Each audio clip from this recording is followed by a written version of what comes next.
iaitu sepanjang solat kita, melainkan dua tempat. Melainkan dua tempat, ini apa yang mu'tamad ya, melainkan dua tempat, kita palingkan pandangan kita daripada tempat sujud kepada melihat jari telunjuk. Bila tu? Yang pertama adalah ketika tahiyat awal. Ketika tahiyat awal tu, ketika kita angkat jari telunjuk tu, asyhadu an la ilaha illa. Illa tu kita angkat jari telunjuk. Ketika angkat jari telunjuk, sebelum tu pandangan kita ke tempat sujud. Kita angkat saja telunjuk, ya, pandangan kita ke jari telunjuk. Kita pandang jari telunjuk. Dan satu tempat lagi, tahiyat akhir. Begitu juga ketika kita angkat dia, asyhadu an la ilaha illa. Tadi pandangan kita ke tempat sujud awal tahiyat. Nanti apabila kita angkat saja jari, terus kita kalihkan pandangan daripada tempat sujud ke lihat apa dia, jari telunjuk. Tu sunat kata ulama, lihatlah jari telunjuk tu. Jangan tengok jari lain, tengok jari telunjuk. Ya, tengok jari telunjuk. Tengok sampai bila? Kalau tahiyat awal tu, tengok sampailah dia letak. Bila dia akan letak? Apabila dia nak bangun, sambung ke rakaat nombor 3. Asyhadu an la ilaha illallah wa asyhadu anna Muhammadar Rasulullah. Allahumma salli ala Sayyidina Muhammad. Dia bangun. Ataupun tahiyat akhir sehinggalah ilas salam, sehinggalah beri salam. Ya, innaka, dia pandang tadi, asyhadu an la, pandang tempat sujud asyhadu an la ilaha illallah. Pandang je, kepala tak payah toleh-toleh macam ni. Cuma dia punya mata je pandang. Tak payah pandang macam ni. Nampak sangat dia pandang. Sampai kepala pun tertoleh, jelas. Sikit cukup lah, sebab mata tu boleh jeling. Mata. Asyhadu an la ilaha illallah wa asyhadu anna Muhammad Rasul, sampai innaka hamidum majid. Assalam. Dia start saja salam, dia terus pandang balik tempat sujud. Assalamualaikum warahmatullahi. Assalamualaikum. Sampai setakat itu sahaja. Adapun yang lain daripada dua tempat ni, sunat fokus pada tempat sujud. Sebab apa ulama kata? Li'annahu ya'awanu ilal khusyuk, kerana dia membantu untuk lebih khusyuk. Baik, itu pandangan ya jumhur, pandangan mazhab imam kita Asy-Syafi'i.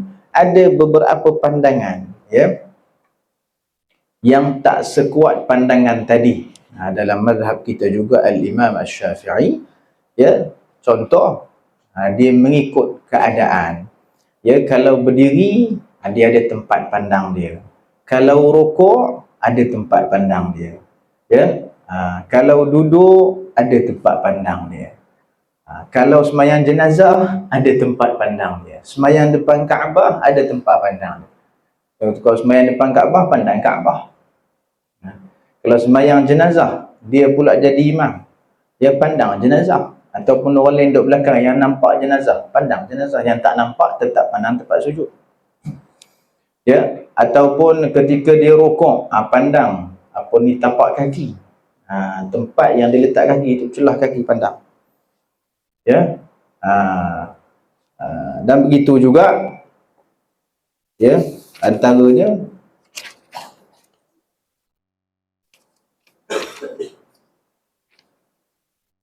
ketika dia melihat perkara-perkara yang melalaikan. Contoh, sejadah tu banyak benar corak.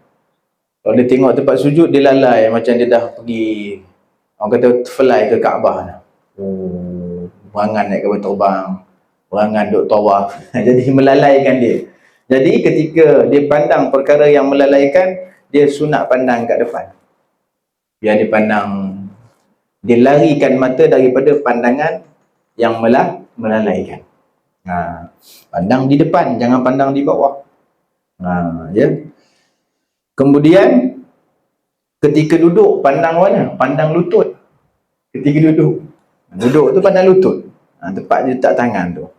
Jadi itu pandangan yang tidak mu'tamad. Yang mu'tamad, yang kuat adalah pandangan jumhur ulama mazhab kita Imam Syafi'i, sunat pandang apa dia di tempat sujud. Baik. Dan seterusnya sunat yang seterusnya apa dia? Wa wad'ur rahataini 'ala kalau orang buta macam mana? Kalau orang buta ataupun sembahyang bilik gelap.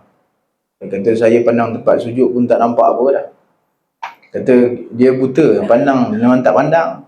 Saya jeling atas ke bawah kiri kanan sama je.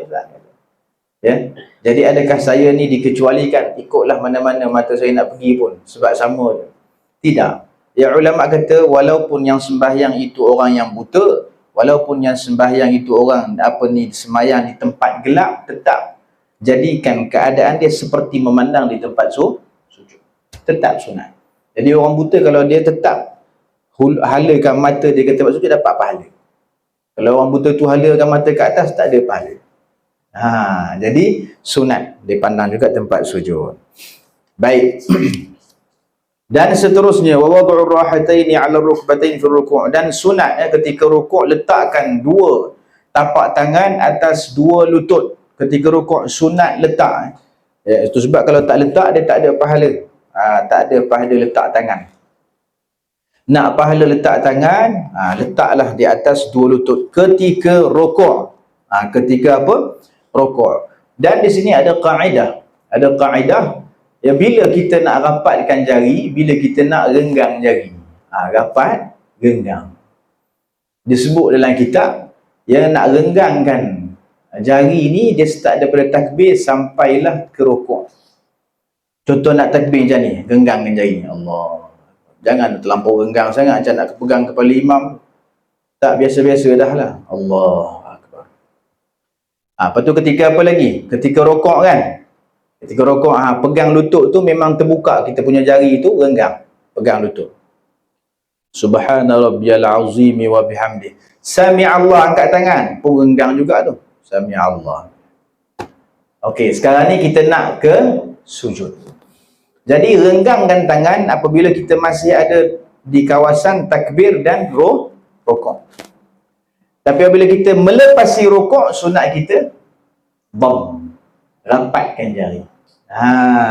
Jadi kita nak ke rukuk ni, apabila kita rukuk, tangan kita ketika rukuk rapat.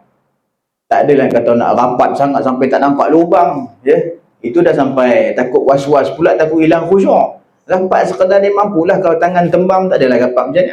Kalau tangan kurus bolehlah rapat sangat. Dan tangan lebar tak boleh rapat. Ikut orang masing-masing. Yang penting dia ada niat rapat, dia rapatkan. Cuba rapatkan. Ketika sujud, ketika duduk di antara dua sujud, jari itu rapat. Ketika tahiyat, jari kiri rapat, kanan memang dah akad nanti. Jadi kaedah dia begitu, senang saja. Iaitu bila kita akan renggangkan jari, start daripada takbir sampailah ke rukuk. Kawasan tu renggang, sunat renggang jari.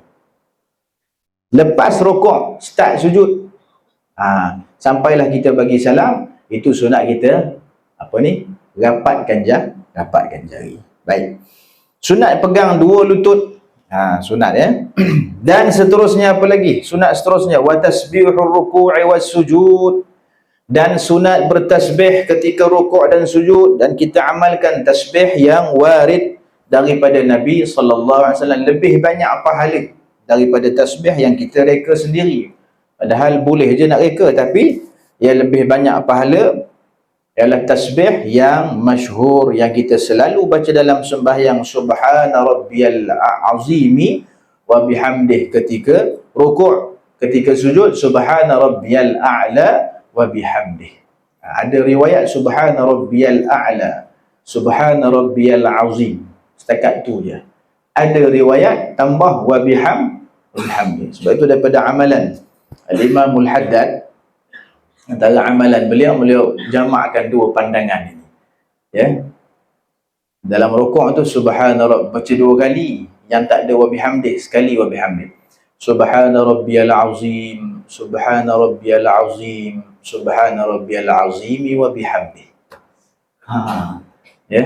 Himpunkan dua pandangan. Dalam sujud macam subhana rabbiyal a'la, Subhana rabbiyal a'la, subhana rabbiyal a'la wa bihamdih. Ya, tak ada masalah. Himpunkan dua pandangan terus.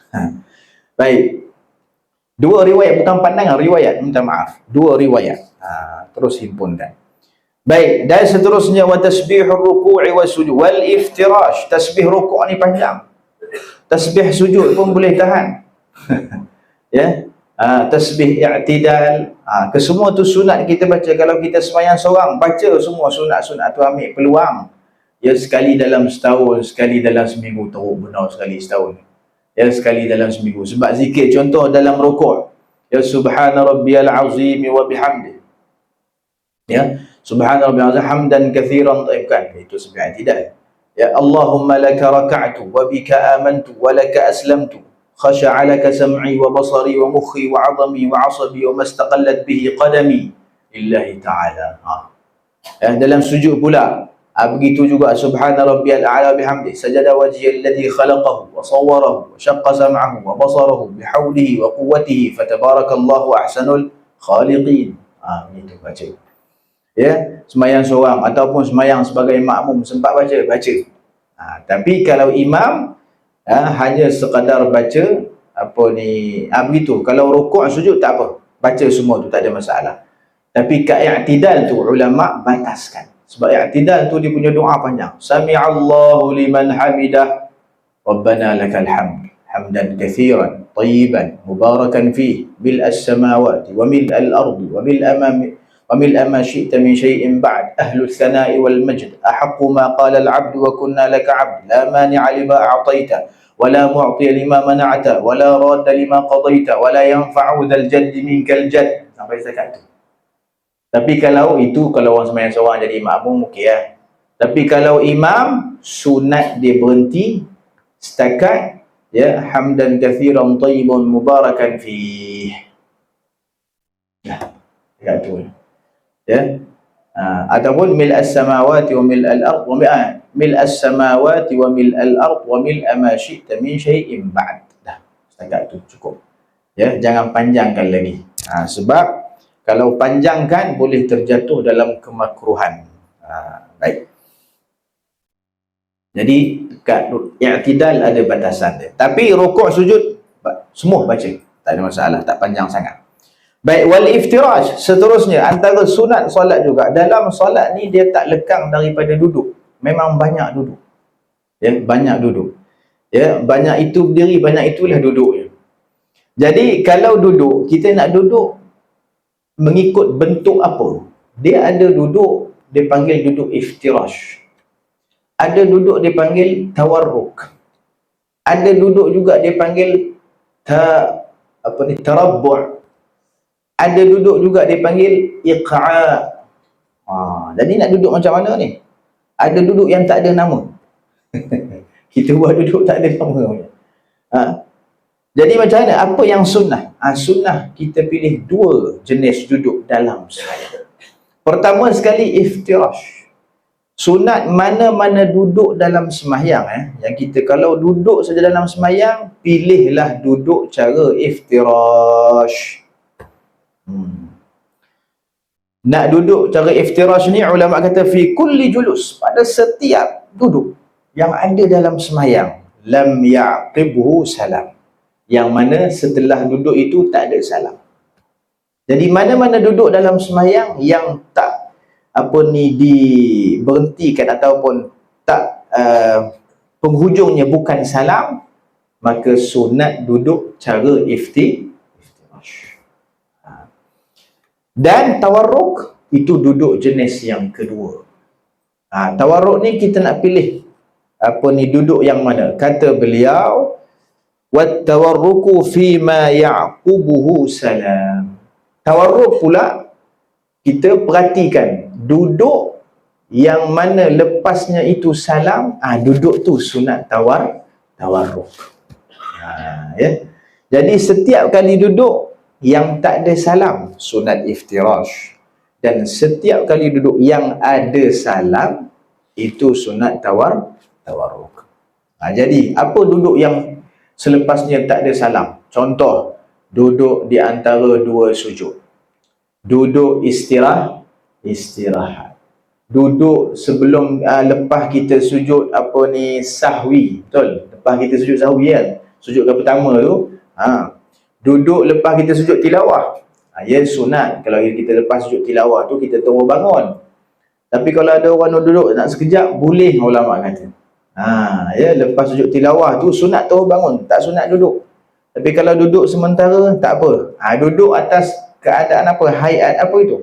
Iftirash. Mana-mana duduk. Iftirash. Duduk iftirash ni macam duduk. Duduk apa lagi? Tahiyat awal. Semua tu kita pilih iftirash. Kita duduk tahiyat awal tu kan kita jadikan kaki kiri kita tu, kita duduk atas kaki kiri. Lepas tu kaki kanan kita tegakkan, betul? Itu iftirash je. Iftirash je. Duduk macam tu, sunat. Adapun duduk yang lepasnya salam, sunat tawarruk. Ini tak ada melainkan satu je ni. Contoh saya bagi, iaitu di ketika baca tahiyat akhir itu selalu akan bagi salam. Jadi ketika duduk tahiyat akhir, sunat duduk dalam keadaan tawarruk. Tawarruk ni apa dia? Macam iftirash. Cuma kita punya kaki kiri itu kita tak duduk atas dia. Kita keluarkan dia di sebelah kanan. Kita keluarkan kaki kiri kita itu di sebelah kanan. Kita duduk atas lantai. Itu panggil tawarruk. Punggung kita tu dicecah lantai. Tadi panggil iftirash sebab apa? Sebab punggung kita duduk atas kaki. Kaki kita tu menjadi firash, menjadi hamparan untuk punggung. Tapi kalau tawarruk tidak. Tawarruk tu duduk terus atas bumi. Tawarruk ni iaitu punggung kita duduk atas bumi. Kaki kiri kita itu kita keluarkan ke sebelah kanan. Kanan kita macam biasa, tegak macam biasa. Itu panggil tawarruk. Jadi bukan setiap tahiyat akhir duduk tawarruk, bukan. Ada je tahiyat akhir tapi duduknya tak sunat tawarruk. Sebab apa? Sebab lepas tahiyat akhir tu tak ada salam lagi. Selalu memanglah lepas tahiyat akhir ada salam, tu sebab sunat duduk tawarruk. Tapi kalaulah ada ketika selepas tahiyat akhir belum salam, masa tahiyat akhir tu sunat duduk iftirash. Bila? Lepas tahiyat akhir tak ada salam. Apabila seseorang itu dituntut untuk sujud sahwi. Jadi innaka hamidum majid. Nak sujud sahwi. Jadi ketika kita baca tahiyat tu janganlah duduk tawarruk. Kita duduk iftirash sebab kita tahu dah lepas tahiyat ni kita akan sujud sahwi. Nanti sebelum bagi salam sujud sahwi tu kita duduk tawarruk. Allahu akbar. Allahu akbar. Last sekali itu duduk tahiyat. Macam tawarruk. Lepas tu terus bagi salam. Assalamualaikum. Assalamualaikum. Baik, itu kaedah dia. Setiap kali duduk pilihlah iftirash dan tawarruk. Sebab itu yang terafdal. Nak pilih tarabbu' pun tak ada masalah. Tapi pahala dia kurang daripada iftirash. Kurang daripada iftirash. Tarabbu' ni apa? Duduk sila. Dan sebenarnya duduk sila. Ini bagi orang yang tak ada uzur. Saja nak duduk sila, nak selesa. Allahu akbar, sila. Tahiyat awal, sila. Duduk istirahat, sila. Sedap dia, sila. Dapat pahala, cuma tak sebanyak pahala orang duduk iftirash. Satu lagi, iqa'a. Iqa'a. Iqa'a ni duduk macam apa? Iqa'a ni dia selalu duduk atas tumit. Punggung kita tu duduk atas tumit sebab kaki kita dua-dua tegak. Dua-dua tegak, jari-jari kan tegak, ni tumit. Punggung kita duduk atas ni macam orang nak bangun. Selalu orang buat macam ni kalau kaki dia basah. Kaki basah kotor-kotor kan. Dia sembahyang, lalu kita pergi jalan. Dia tak nak duduk sebab baju dia kotor nanti. Dia akan duduk atas tumit. Akan duduk atas tu, atas tumit. Cuba adik, tahu adik? Cuba tunjuk. Duduk atas tumit. Tahu macam mana? Tengok. Macam tu. Ada atas tumit macam tu. Jadi punggung kita tu tak atas tumit. Itu panggil iqa'. Tapi dia sunnah. Tapi sunnah tahap orang kata rendah. Tahap rendah. Baik. Pahalanya tak sebanyak pahala orang duduk iftirash. Baik.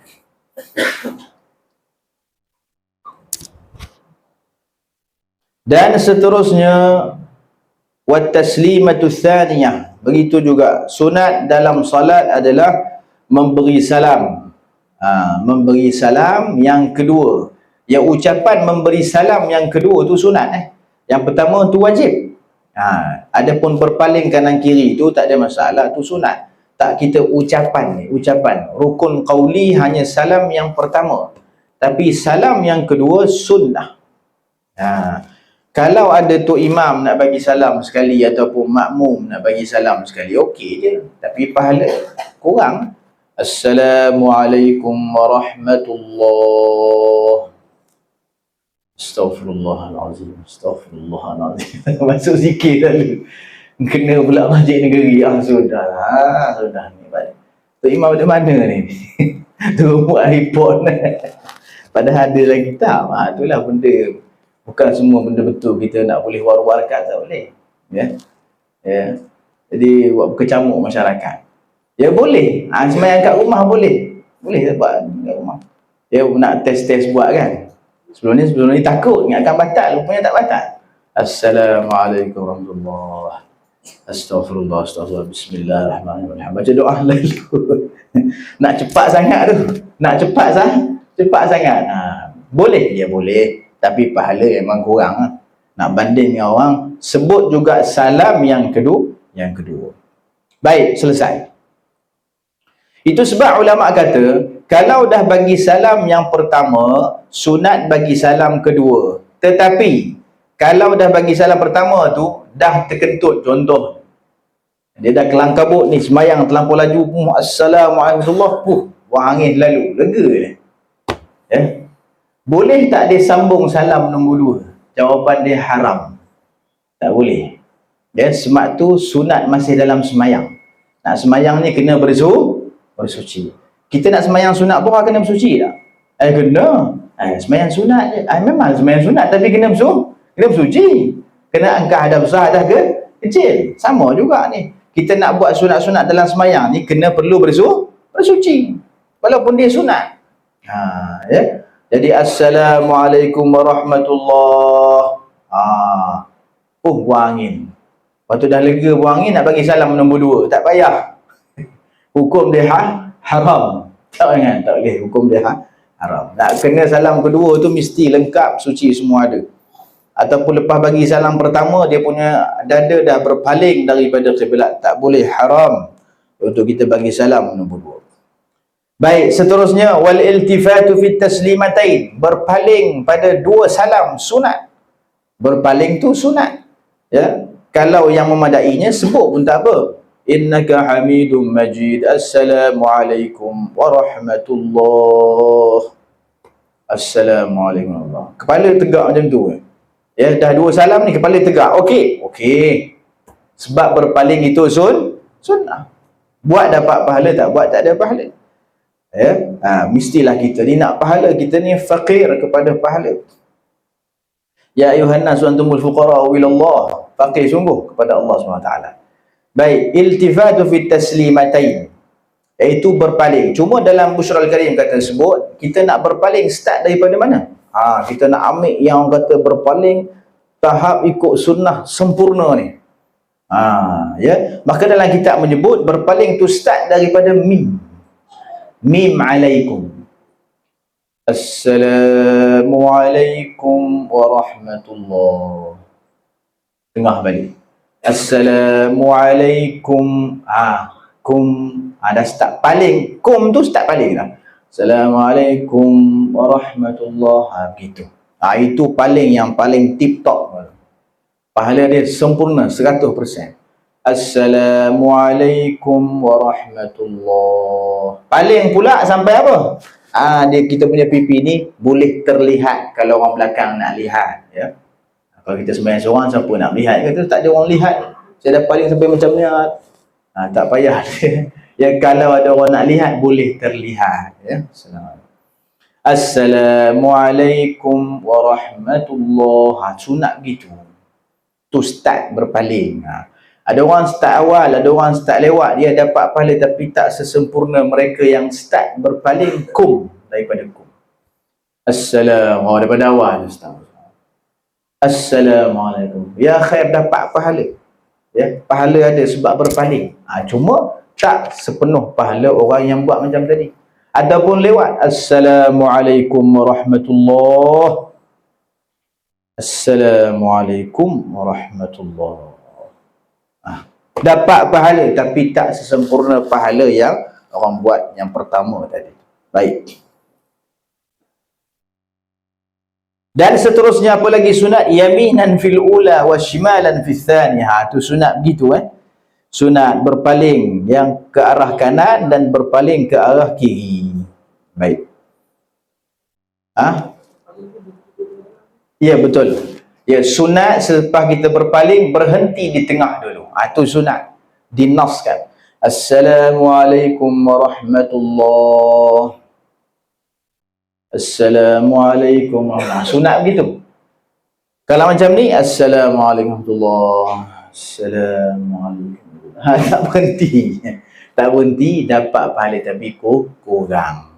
Lepas tu kalau tanya balik, nak berhenti tu kadar berapa lama? Seminit ke berapa? Allah Akbar. Lagi masuk dalam tanya. Ya. Itu pun dinaskan juga berhenti kadar subhanallah. Ya.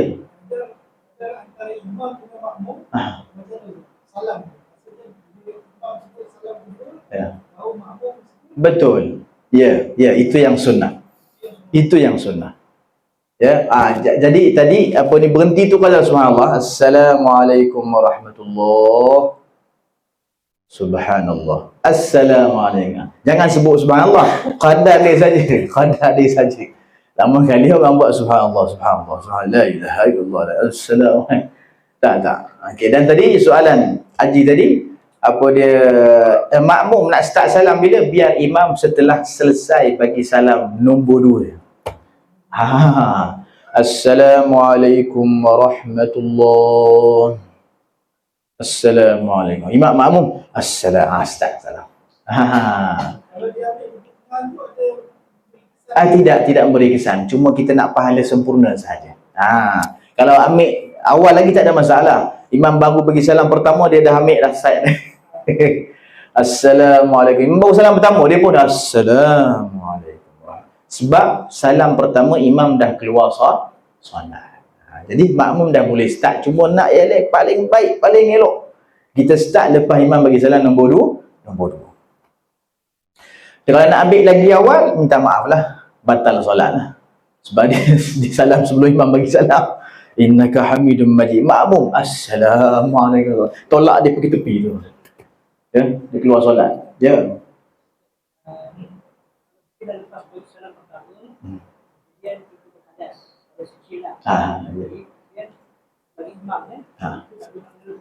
Betul.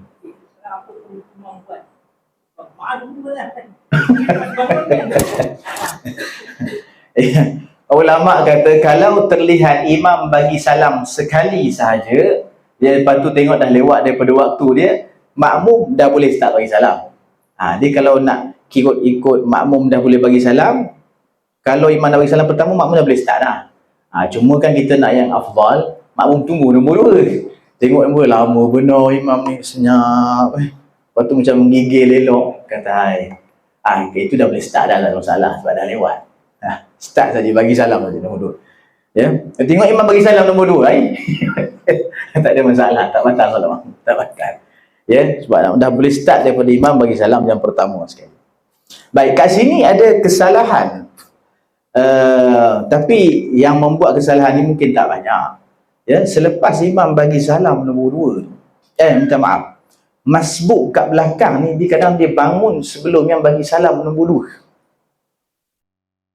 Assalamualaikum warahmatullahi. Allah. Bismillah. Imam bangun salam nombor 2. Assalamualaikum. Dia dah setengah Fatihah dia baca ni. Dia bangun awal lagi dah. Ya. Okey, baik. Sekarang ni disebut oleh ulama. Ya, masbuk tu dia nak bangun bila lebih elok. Bila dia bangun lebih elok tu masbuk. Ya, nak tunggu sampai imam bagi salam nombor 2 ke pertama ke macam mana? Baik, gini. Ya, kalau masbuk tu bangun sebelum imam bagi salam pertama itu teruk lah. Tu batal solat lah. Tak ada perbincangan kat situ. Dia bangun terus tolak dia ke tepi keluar saf. Memang batal solat dia. Ya. Bukan batal solat terus. Bukan batal jemaah dia tak. Tak batal solat habis lingkup. Okey, tu situasi pertama. Situasi yang kedua tu sebab nampak teruk benar Sebab imam tak bagi salat innaka hamidum majid, dia dah bangun dah kata ai. Ya. Ini dah lebih melebihi imam. Kita kata minta maaf bang, memang solat habis dah, lingkup. Lingkup, bukan kata solat jadi sendiri, tidak, memang lingkup habis. Yang kedua, dia bangun setelah imam bagi salam pertama, sebelum bagi salam nombor 2. Assalamualaikum warahmatullahi. Allahumma inna nas'aluka. Imam tengah baca doa khusyuk tu, dia bangun dah. Dia bangun. Hukum dia makruh. Makruh.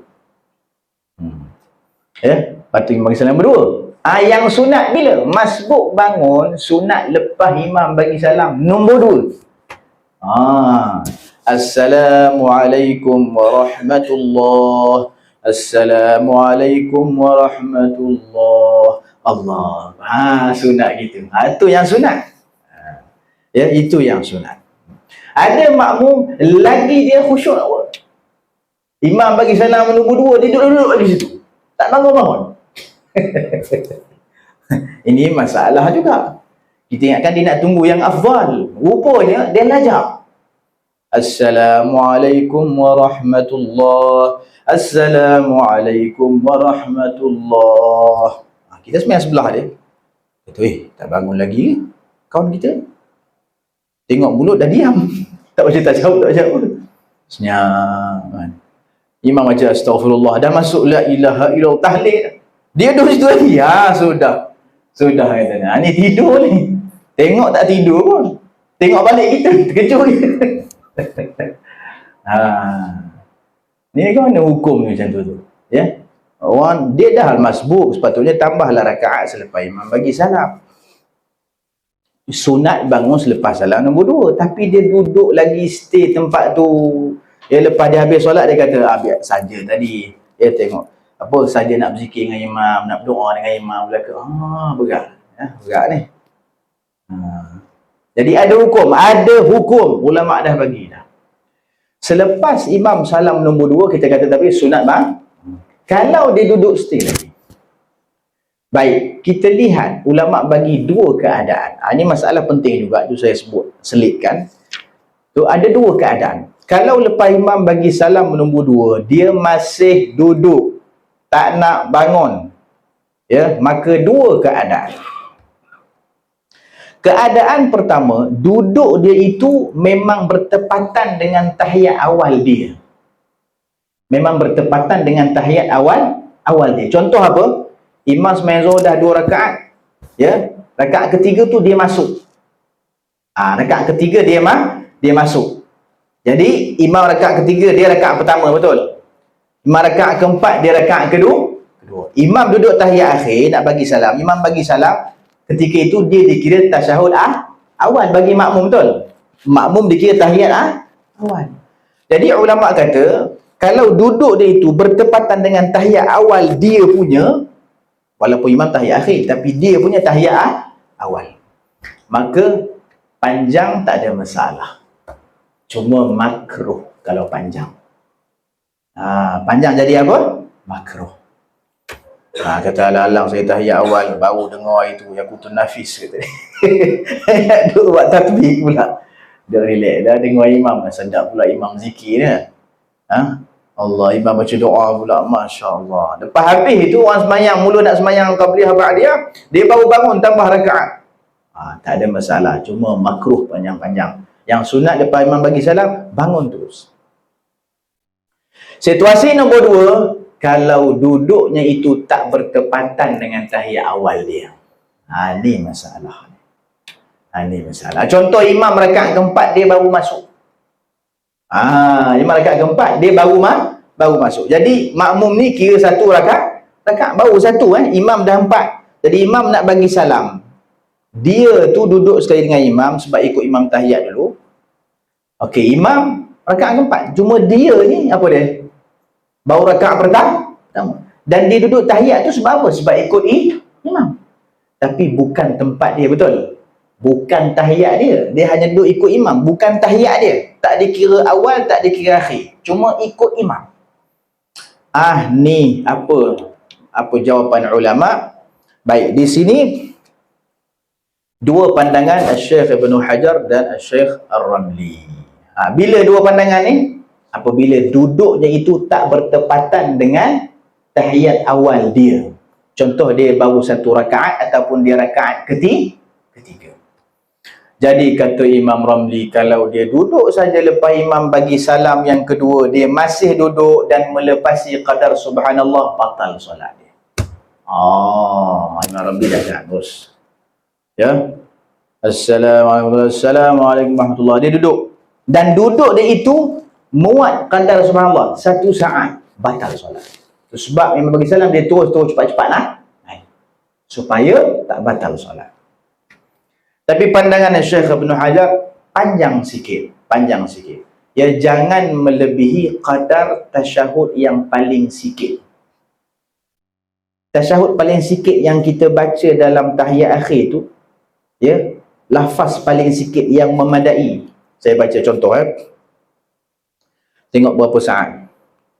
At-tahiyyatu lillah, salamun alayka ayyuhan nabiyyu wa rahmatullahi wa barakatuh. Salamun alayna wa ala ibadillahi salihin. Ashhadu an la ilaha illallah wa ashhadu anna Muhammadar Rasulullah. Allahumma salli ala Muhammadin. 18 saat. Lebih kurang 18 saat. Jadi lepas imam bagi salam nombor 2, dia duduk lagi 5 saat, 10 saat, okey lagi. Masuk 18 saat, batal solat. Ya. Dia pula tengok jam pula. Ya Allah, orang ni betul sungguh lah. Alah, baru 5 saat. Ya, alah, baru 10 saat. 17 saat pun dia bangun. Aku asam sungguh. Tak praktikal sungguh kan ni. Ya. Jadi itu kesimpulan dia bagi makmum yang masbuk, bila nak start bangun dan apabila kalau dia masih teruskan duduk, apa hukum dia, itu kesimpulan. Jadi apa lepas tu, makruhatis solat. Makruh solat ni baca cepat tak apa? Seorang baca. Makruhatul solat. Makruhatul solat kasirah. Minha al-jahru fi mawdi'il israri wa aqsu wa iltifatu li ghairil hajati wal isharatu li ghairil hajati wal israru wal ibtan. Baik, wal itan. Baik. Dan makruhat sembahyang ni banyak. Yang disebut sebahagian saja, kita baca laju tak apa. Yang pertama sekali, al-jahru fi mawdi'il israr wa aksu. Kita dah baca dah sunat sembahyang. Sunat-sunat ni antaranya kita deraskan suara pada tempat dia dan perlahankan suara pada tempat dia. Kita dah bilang dah solat yang sunat deraskan suara, kita dah bilang itu berapa, 8 lebih kurang 8 solat yang sunat deraskan suara. Jadi solat selain daripada itu tak sunat deraskan suara. Termasuklah solat hajat tak sunat deraskan suara walaupun dia imam. Takbir intiqalat tu ma'ruf, kalau jadi imam deraskan suara. Tak, ni bacaan surah, bacaan Fatihah tak sunat deraskan suara. Kalau kita terbalikkan makruh. Ya, tempat kita sunat deraskan suara, kita baca pelan. Contoh solat subuh. Allahu akbar. Bismillahirrahmanirrahim. Makruh. Ya, solat memang sah tapi makruh. Tempat yang sunat kita deraskan suara, deraskan. Kalau kita tak deraskan, makruh hukum dia. Tempat yang sunat kita perlahankan suara, perlahankan. Kalau kita cuba deraskan, makruh. Kecuali kita dah sebut dah hari itu, kalau ada hajat untuk kita deraskan suara di tempat solat yang sunat kita perlahankan. Macam nanti contoh imam solat tasbih kan, baca pula intiqalat tu kuatlah. Cuma kadang bacaan tu orang jadi keliru, jadi orang apa ni tak boleh nak ikut, ada kata apa tak jelas, tak apa, kuatkan sikit sekadar orang makmum boleh tahu kita ni bangun ke, akan duduk ke, akan berdiri, tak ada masalah. Ataupun ada orang tidur, kita sembahyang subuh ya, bukan sembahyang subuh, contohnya kita sembahyang sunat yang apa, sunat deraskan suara, contoh dia apa, itu kita baca apa, sembahyang sunat air raya, ataupun sembahyang sunat istisqa, apa lagi, sunat deraskan suara juga. Sembahyang di tengah malam, sembahyang tengah malam ni dia bukan degaskan suara macam solat subuh. Ya, dia degaskan suara, kata degas perlahan, degas perlahan, degas perlahan, dia baina-baina, macam tu. Jadi ketika itu sunat degaskan juga, cuma tak seperti sembahyang subuh. Kalau mengganggu kita boleh perlahankan. Hukum dia makruh ke? Padahal sunat degas? Tak makruh, sebab ada hajat, tak mengganggu jiran sebelah tidur. Itu contoh dia. Ya, adapun solat-solat yang fardu ni memang kita degaskan walaupun jiran sebelah tidur. Ya, sembahyang subuh, jangan ganggu jiran sebelah. Kita solat pelan-pelan je. Dah degaskan. Biar dia bangun. Ni subuh. Ya, subuh ataupun sembahyang raya. Sembahyang raya. Jangan dia orang tengah tidur, penat dia orang. Ya, bangun sembahyang raya. Memanglah sembahyang raya itu sunat, degaskan. Walaupun ganggu jiran tengah tidur. Ya, sebab itu sunat dituntut. Tapi solat malam dia degas pelan, degas pelan. Ketika degas tu ganggu orang tidur, tak apa, kita perlahankan. Jadi tak makruh solat sunat malam, ya. Macam tahajud, macam tasbih yang kita bakal buat pada Ramadan, begitu. Cik bakal buat pada Ramadan tu, nampak benar tak buat selain Ramadan. Ya, padahal Imam Subki rahimahullah kata, ya, aku tak sangka mereka-mereka, ya, aku tak akan menyangka mereka-mereka yang meninggalkan solat sunat tasbih ni, melainkan dia adalah, ya, memperemehkan dan meringankan agama. Nak kata penting solat tasbih ni, hadis dia hasan. Solat tasbih penting. Sebab ulama kata kalau mampu setiap hari buat, setiap hari, ya Allah. Tak mampu, seminggu sekali. Berat seminggu sekali. Sebulan sekali, ya Allah, bismillah. Berat. Ya, Allah, setahun sekali, bismillah. Bolehlah insya-Allah. Dalam bulan Ramadan, tubuh sekali. Tubuh sekali dalam sebulan. Nak kata pentingnya. Sebab siapa yang meninggal dengan solat tasbih ni, kalau tak mampu dalam setahun, kata ulama, seumur hidup sekali pun tak apa dah. Seumur hidup sekali. Sebab solat ni Nabi ajar kepada pakciknya, Sayyidina Abdullah, ya, bin Abbas. Maaf, Abbas. Sayyidina Abbas. Ya, Nabi ajar sekali. Sebab solat ni dia boleh ampunkan dosa besar. Jangan main. Dia boleh ampunkan. Ni sabit dalam hadis yang hasan. Tak ada hadis lain dalam solat tasbih, semua dhaif, kecuali satu hadis ini, hadis yang hasan. Ya, sebab Imam Subki kata macam tu. Aku tak akan menyangka mereka-mereka yang meninggal dengan solat tasbih ni seumur hidup tak pernah buat, melainkan dia memang meremehkan agama dia sendiri. Ya. Baik. Jadi sembahyang sunat tasbih dia penghapus dosa, penghapus. Walaupun dosa besar, kata ulama. Bukan kata ulama, dalam hadis tu dinaskan, dosa besar pun akan terampun. Baik. Allahumma salli. Dan wal iltifat li ghairi hajah. Berpaling makruh. Berpaling sunat, tukar salam. Kalau selain salam makruh, kalau tak ada hajat. Ya, tengok orang terbang lalu. Tengok orang lalu. Berpaling dengan muka ni makruh. Kalau ada hajat tak apa. Contoh seperti keperluan apa? Kalau ada keperluan, tak apa. Contoh dia bawa pergi masjid, ada barang banyak, letak handphone sebelah sini, cermin mata sebelah sini, jam harga 4,000 depan ni. Ya. Lepas tu kasut tak letak kat luar sebab harga 6,500 letak sebelah dia. Jadi dia pandang-pandang.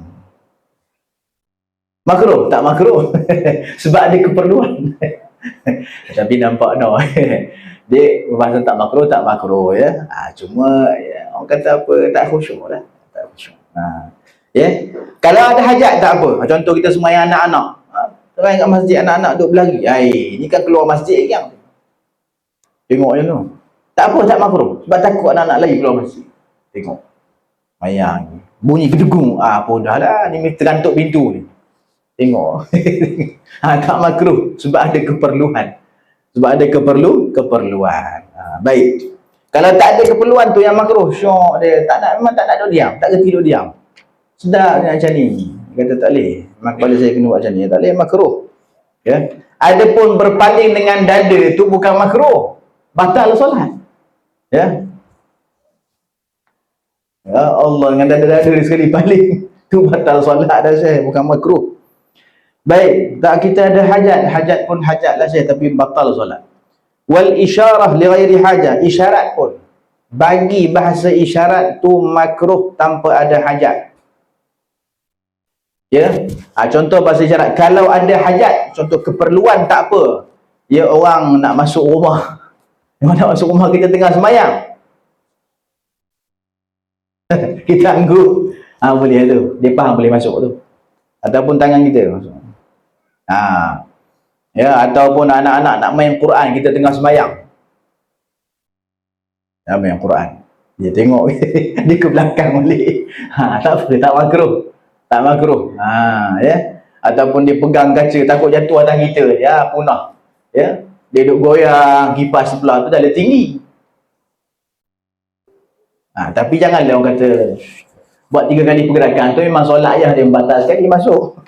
Ya. Ini sekadar isyarat yang bukan 3 kali betul-betul. Tak makruh kalau ada keperluan. Kalau tak ada keperluan, makruh. Tiba nak bercakap dengan budak tak kacau apa, tengah main dia punya game.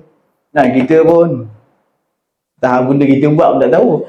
Kalau buat niat main-main, batal solat. Batal solat. Baik, wal isra'. Isra' ni pada 2 tempat. Iaitu, apa isra'? Kita bercepat-cepat, dia tergopoh gapah untuk pergi ke solat, dan satu lagi gopoh gapah dalam solat. Itu sebab kalau kita kadang-kadang kita terbuat sebelum solat, kita tengok, oh imam dah angkat takbir, kita pun lari. Tak sunat, jadi makruh. Jadi makruh. Dia jalan macam biasa. Kalau jalan biasa tertinggal rakaat pertama, tak apa. Jalan macam biasa. Raikan yang ini. Yang penting kita akan dapat jamaah. Kecuali memang solat itu memang syarat berjemaah. Kalau tak dapat jemaah, memang habis. Solat Jumaat itu memang wajib lari, bukan sunat dah. Pergi lari wajib supaya dapatkan Jumaat. Sebab kalau tertinggal tak dapatlah Jumaat, kena sembahyang Zuhur. Jadi sebelum imam bangun daripada rakaat yang kedua tu, ya, bangun daripada rokok yang kedua, terus lari biar dapat rokok tu, dapatlah Jumaat. Baik. Adapun jemaah biasa ni yang tak syarat, ulama kata makruh. Kita lari cepatkan diri, makruh. Ya. Kecuali kalau terluput jemaah. Kalau dia lambat akan terluput jemaah. Itu tak apa. Boleh dia cepatkan, tak makruh. Jadi Jumaat dengan solat biasa, Jumaat kalau terluput jemaah wajib lari. Maksud wajib kita segera. Tapi kalau solat lain, kalau takut terluput jemaah, kita sunat segera isra'. Kita jangan lengahkan lagi dah. Kalau kita lewat memang tak akan dapat jemaah. Imam dah bagi salam. Baik.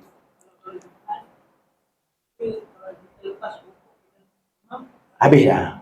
Dia semayang memang niat Jumaat, tapi dia kena semayang Zuhur 4 rakaat. Imam bagi salam, dia buat 4 rakaat. Dalam keadaan imam tahiyat akhir. Tak payah, kita jalan biasa je. Memang tak akan dapat Jumaat lah. Dan yang terakhir sekali, itan. Itan ni makruh. Itan ni apa dia?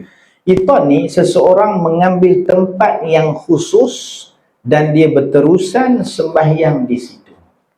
Itu maksud itan. Mengambil kawasan yang khusus dan teruskan beribadah di situ. Ini hukum dia makruh. Apa illah dia, kata ulama? Ya, apa illah dia? Illah dia sebab takut dia timbul perasaan riak ataupun ujub dengan diri sendiri. Itu illah sehingga ulama memakruhkan yang namanya itan, iaitu satukan tempat ibadah dia. Kalau kat masjid itu ada tempat dia cop, memang tempat dia. Kalau orang lain datang, ini tempat aku. Sayang. Bukan datang awal pun, kalau datang awal tak apa, tak ada masalah. Dia kalau datang awal tak apa kan. Siapa-siapa datang awal, ambil tempat mana dia suka. Ada orang, dia datang awal, memang dia suka tempat ujung. Ada pergi ambil tempat ujung. Sebab dia rasa syok kat situ, sedap semayang. Ya, itu tak ada masalah, okey. Ni macam mana? Dia satukan tempat ibadah dia, itu dia semayang. Ya. Ini kalau datang lewat, dia pergi halau orang duduk kat situ. Bangun ni tempat aku ni. Makruh iton. Kita kata kat dia, makruh iton, cik. Iton? Apa benda? Iton. Saya pun tak faham iton apa ni. Tak apalah cik, duduklah sini, tak ada masalah. Ya, iton makruh. Sampai nak kena apa ni, orang tepikan orang. Itu dah iton tu nampaknya tu. Dah memang kata khususkan tempat dia. Datang lewat duduk tempat lain. Tapi kalau datang awal nak duduk, pilih mana tempat dia suka, bismillah, tak ada masalah. Ya. Baik. Macam mana? Tak ada. Okey, tak ada masalah. Ya, ya. Kalau tempat sendiri rumah kita nak solat kat ruang tamu tu, memang tempat tu kita buat solat dah, tak ada masalah. Okey. Tak, ni orang kata melibatkan orang ramai. Melibatkan orang ramai, lepas tu kita khusus itu tempat dia. Ya. Sehingga kalau orang nak duduk pun, kita tak boleh, ni tempat saya cop letakkan sel kat situ. Mana boleh ya. Tu hukum dia makruh. Mensatukan tempat ibadah. Banyak tempat ibadah. Biar memperbanyakkan tempat ibadah supaya banyak tempat menyaksikan ibadah kita pada hari kiamat kelak. Kecuali ulama kata, kalau orang tu orang yang alim, masyhur dengan kealiman ataupun kesalihan, itu tak apa. Orang pun dah faham dan orang tak akan kecil hati. Contoh kan, contoh ada satu tempat tu memang makruf si fulan duduk kat situ, memang orang tak akan duduk kat situ. Orang pun segan nak duduk kat situ. Sebab makruf ada orang, Masya Allah, masyhur dengan kealiman dan kesalihan. Ya. Jadi datanglah kawan tu. Kadang datang lambat, tapi ada duduk mak kosong duduk situ. Kalau macam ni tak makruh. Sebab manusia sudah pun apa, dah biasa benda tu dan tak ada rasa kecil hati. Okey, tak ada masalah. Ini orang baik, tak ada masalah. Ini orang entah mana-mana orang tiba nak duduk cop sini. Kita datang awal tak boleh duduk. Berat ni. Ya. Kecuali ulama kata, kalau melainkan orang itu apa, orang yang ma'ruf dengan kesalihan ataupun kealiman dia, itu tak ada masalah. Wallahu subhanahu wa ta'ala a'lam. Setakat tu dulu insya-Allah ya. Kita sambung pula nanti bab sujud sahwi. InsyaAllah mudah-mudahan pendengar kita diberkati Allah Subhanahu wa taala, diberi manfaat dan taufik untuk kita amalkan dan sampaikan kepada mereka yang tiada. InsyaAllah kita sudahi majlis dengan tasbih kafarah dan surat al-asr. Subhanakallahumma wa bihamdika asyhadu an la ilaha illa anta astaghfiruka wa atubu ilaik. Bismillahirrahmanirrahim. Al-asr. Innal insana lafi khusr illa alladhina amanu wa 'amilus salihati wa tawasaw bil haqqi wa tawasaw bis sabr. Wassalamu alaikum warahmatullahi wabarakatuh.